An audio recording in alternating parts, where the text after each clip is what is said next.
ابھی تک جو ہے وہ وعدے لا رہے اور قسمیں ملی ہیں، اور اس کی جب آپ وجہ جاننے کی کوشش کرتے ہیں، یہ میں آپ کو بڑی فیئر اسیسمنٹ بتا رہا ہوں ہمارے دفتر خارجہ میں بیٹھے ہوئے بڑے منجھے ہوئے سفارتکاروں کی، اس کا مسئلہ سعودی عرب کا نہیں ہے، مسئلہ ہمارا اپنا ہے۔ اچھا، وہ محمد مالک صاحب نے ایک خبر دی تھی، آپ نے دیکھا ہوگا کہ وہ محمد بن سلمان اور سعودیز کہتے ہیں کہ ہم ان سے انویسٹمنٹ کی بات کرتے ہیں، ہم اس کو اوکے کر دیتے ہیں، ہم انتظار کر رہے ہوتے ہیں کہ کوئی پروجیکٹ آئے گا، اس کی کوئی جناب پوری فیزیبلٹی بنی ہوئی اور اس کا کوئی پی سی بن اور اس کی سٹیج کے اوپر آپ آئیں گے، یہ ہمیں لکھ کے دے دیتے ہیں کہ جناب 25 کروڑ آبادی ہے، 63% یوتھ ہے، ایمینس پوٹینشیل ہے، معدنیات کے ذخائر ہیں۔ کہتے ہیں اس پیپر کا ہم کیا کریں، یہ تو پوری دنیا کو پتہ ہے، یہ تو آپ کی مطالعہ پاکستان کی کتاب ہے، ہمیں تو بتائیں نا کہ ٹینجیبل ہے۔ کوئی بھی آپ کے پاس انویسٹمنٹ کرے گا وہ آپ کو خیرات نہیں دے رہا، جب سرمایہ کاری کرنی ہے تو سرمایہ کاری کا مطلب ہے کہ آپ کو اس پہ پروفٹ چاہیے، آپ کا پیسہ نہ ڈوبے۔ یہاں پر جو نیب کے، جو پیپرا کے، جو سپریم کورٹ کے، جو ادروائز حکومت چینج ہونے سے پرانی حکومت کے کیے ہوئے معاہدوں کو ختم کرنے کے رواج ہم نے قائم کیے ہیں، اس کے بعد اگر آپ یہ ایکسپیکٹ کرتے ہیں کہ کوئی بھی ملک آپ کے اوپر اربوں ڈالر کی برسات کر دے گا تو ایسا ممکن نہیں ہے۔ صحیح، کنٹینیوٹی آف سسٹم آپ کو چاہیے، آپ کو چہرہ بدلنے سے پالیسی تبدیل نہ کرنے کا نظام چاہیے۔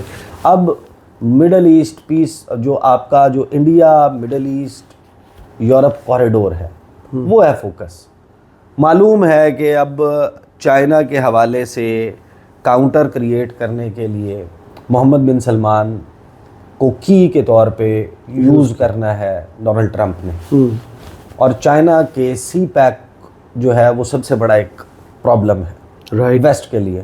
ان کو اندازہ ہے کہ جس دن یہ کنیکٹیوٹی بحال ہو گئی اس دن آسیان ریجن میں، ہمارے ریجن میں بیٹھا ہوا کوئی بھی بندہ یورپی منڈیوں تک رسائی کرنے کے لیے جہاز سے، بحیرہ احمر سے، ریڈ سی سے گزر کے، اس کے بعد سوئز کنال سے گزر کے، پھر وہ جناب پورا راستہ میڈیٹرینین سی، اور پھر وہاں سے جا کے پورا راؤنڈ لے کے یورپ 45 دن میں $3000 میں آپ کا ایک کنٹینر پہنچے گا۔ اس کے مقابلے میں $1100 میں $1200 کم میں آپ کا جو سامان ہے وہ 12 سے 13 دن میں یورپ پہنچے گا، جو پاکستان کے راستے سی پیک سے جائے گا۔ دونوں بچت ٹائم کی اور پیسے کی بھی۔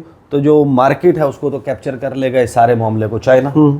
اس کا سلوشن ان کے پاس دو ہیں، ایک ہے INSTC corridor, international north south transport corridor, جو ایران، افغانستان اور ان سے ہوتے ہوئی سینٹرل ایشیا اور پھر یورپ کی طرف جاتی ہے۔ دوسرا جو ہے وہ اب India Middle East Europe corridor, وہ کوریڈور چالو کرنے کے لیے انہوں نے انہی کے درمیان ایک نیکسس کریٹ کرانا ہے۔ تو ایک نیچرل جو فلو آف انویسٹمنٹ ہے وہ انڈیا کا، مڈل ایسٹ کا، یورپ کا، اور ان کے درمیان چیزیں چینلائز ہونے کا بن رہا ہے۔ اس سارے معاملے میں ہمیں اگر اپنے لیے کوئی گیم بنانی ہے، کچھ کرنا ہے، یہ تو ہمیں سمجھ آ گئی کہ جن کے ساتھ ہماری دوستی ہے ان کے پاس پیسے تو ہیں۔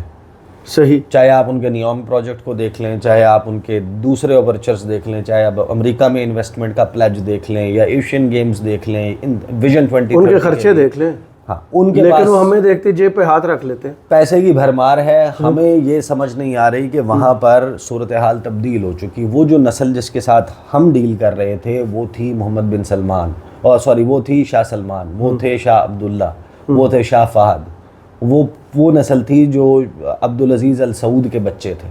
ابھی ان کے بچوں کے جو بچے آئے ہیں نا، یہ دیکھ رہے ہیں کسی اور طریقے سے اپنے سارے سسٹم کو ٹرانسفارم کر رہے ہیں۔ اب جو ہمارے پاس نہیں آ رہی نا، اس میں مسئلہ صرف ایک ہی ہے، وہ ہے آپ کے ہاں سیاسی عدم استحکام۔ ابھی آپ صورتحال دیکھیں کہ موجودہ پوری ایپیسوڈ میں 2 سال 3 سال کو چلیں آپ ڈیلیٹ آؤٹ کر کے صرف پچھلے 2-3 مہینے کو دیکھ لیں، 26 نومبر کے بعد دیکھ لیں، آپ کا سوشل میڈیا، پاکستان سے باہر بیٹھے ہوئے اوورسیز پاکستانی، جتنے امپورٹنٹ میجر کیپٹلز ہیں وہاں پر ہونے والے احتجاج، جہاں جہاں پاکستانی ڈائسپورا کا اثر و رسوخ ہے، اس کانسٹیٹوئنسی کے MP کا، ان کی جو کنسرنڈ پارلیمنٹ ہے وہاں پر پاکستان کے حوالے سے، موجودہ حکومت کے حوالے سے گفتگو۔ آپ کے معاشی اشاریہ آپ جتنے بہتر کر رہے ہوں، انٹرنیشنل کریڈٹ ریٹنگ ایجنسیز، آپ کی projections by international financial institutions. صحیح. وہ سارے کے سارے ریڈ فلیگز ہیں جن کی وجہ سے کوئی بھی ملک 10,000 دفعہ سوچے گا کہ آپ کے پاس انویسٹمنٹ کرنی ہے. اب چل کیا رہا ہے پوری دنیا میں کہیں ایسا نہیں ہے. وہ ہمارے جاننے والے ہیں پرویز لوسر صاحب, وہ پاکستان کے اداروں کے بڑا قریب تصور ہوتے ہیں, یورپ میں ہوتے ہیں. انہوں نے ابھی اس جمعے کو ریلیاں نکالی ہیں پاک فوج کے حق میں. ایک طرف آپ کی اداروں کے خلاف ریلیاں نکل رہی ہیں, ایک طرف ان کے حق میں نکل رہی ہیں. حق میں نکلنے والی ہو یا خلاف نکلنے والی ہو, ساری کی ساری ایک ریڈ فلیگ کریٹ کرتی ہیں کہ یار اس ملک میں کوئی رولا رپا چل رہا ہے. پھر پاکستان کی بلا شبہ سب سے مقبول سیاسی جماعت وہ ریمیٹنسز نہ بھیجنے کی بینکنگ چینل سے اس وقت کال دے رہی ہے. اس ساری صورتحال میں, اس سیاسی بے یقینی اور عدم استحکام کے ماحول میں آپ سوچ لیں, اگر آپ راضی کر سکتے ہوتے سعودی عرب کو, قطر کو, یو اے ای کو, چائنا کو کہ وہ آپ کے پاس انویسٹمنٹ کریں تو ہو چکی ہوتی نا. صحیح. جو ابھی تک نہیں ہو پائی اس کی وجہ اب اگر آپ ڈائگنوسس کی طرف جاتے ہیں تو آپ کو پتہ چلتا ہے وہ ہے یہاں پر رول آف لاء کا نہ ہونا, یہاں پر سیاسی عدم استحکام کا, مینڈیٹ کا احترام. بھائی آپ نہ کرواتے نا ایسا الیکشن, تو اگر آپ نے 60 ارب روپے لگا کر الیکشن کرایا اور 60 روپے کی بال پوائنٹ سے نتیجہ چینج کر کے حکومت قائم کر دی, وہ حکومت نہیں لا پا رہے, تو اب آپ سیم جو پیشنٹ ہے اس کو ٹریٹ کرنے کے لیے یہ میں دوائی چینج کر کے دیکھ لیں, دوائی چینج کر لیں نا, سیم میڈیسن سے آپ ٹریٹ کرنے کی کوشش کر رہے ہیں.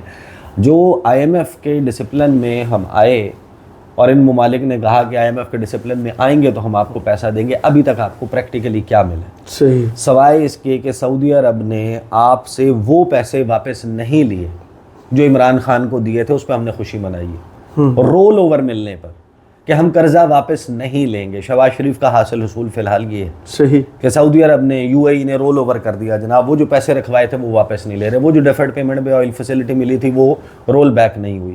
اس کے علاوہ نئی سالڈ سرمایہ کاری پیسے آپ کے پاس کہاں آئے؟ نہیں آئے. اس کی وجہ ہے سیدھی وہ جو ہمارے سفیر صاحب ہیں ان سے جب میری بات ہو رہی تھی, انہوں نے کہا اس ساری ایکویشن کو اٹھا کے دیکھ لیں, آپ کو ایک بات سمجھ آتی ہے کہ اگر ہم اپنے پولیٹیکل معاملات اور رولز آف دا گیم یہاں پر سیٹ نہیں کریں گے, سیاسی جماعتوں کے درمیان, حکمرانوں کے درمیان, حکمرانی کے لیے لڑائی کرنے والوں کے درمیان یہ rule of the game set نہیں ہوگا کہ معیشت اور ان تمام معاملات کے اوپر سیاست نہیں ہونی, اس وقت تک اور سیاسی استحکام کے بغیر, عمران خان سے موجودہ صورتحال میں سیٹنگ کیے بغیر, کہ ان کو آپ کوئی نہ کوئی ریلیکسیشن دیے بغیر, آپ کو پھر یہی ہو سکتا ہے کہ آپ کو ڈالرز تو نہیں ملیں گے, لیکن وہ امداد کے طور پہ وہ کھجوروں کے پیکٹ ضرور آئیں گے. کھجوروں پہ آپ گزارا چلائیں. وہ رمضان کا مہینہ آئے گا, سیلاب آئے گا, زلزلہ آئے گا, کھجوریں اتنے 100 ton custodian of the 2 holy mosques, ان کی طرف سے کھجوروں کا تحفہ ضرور آئے گا.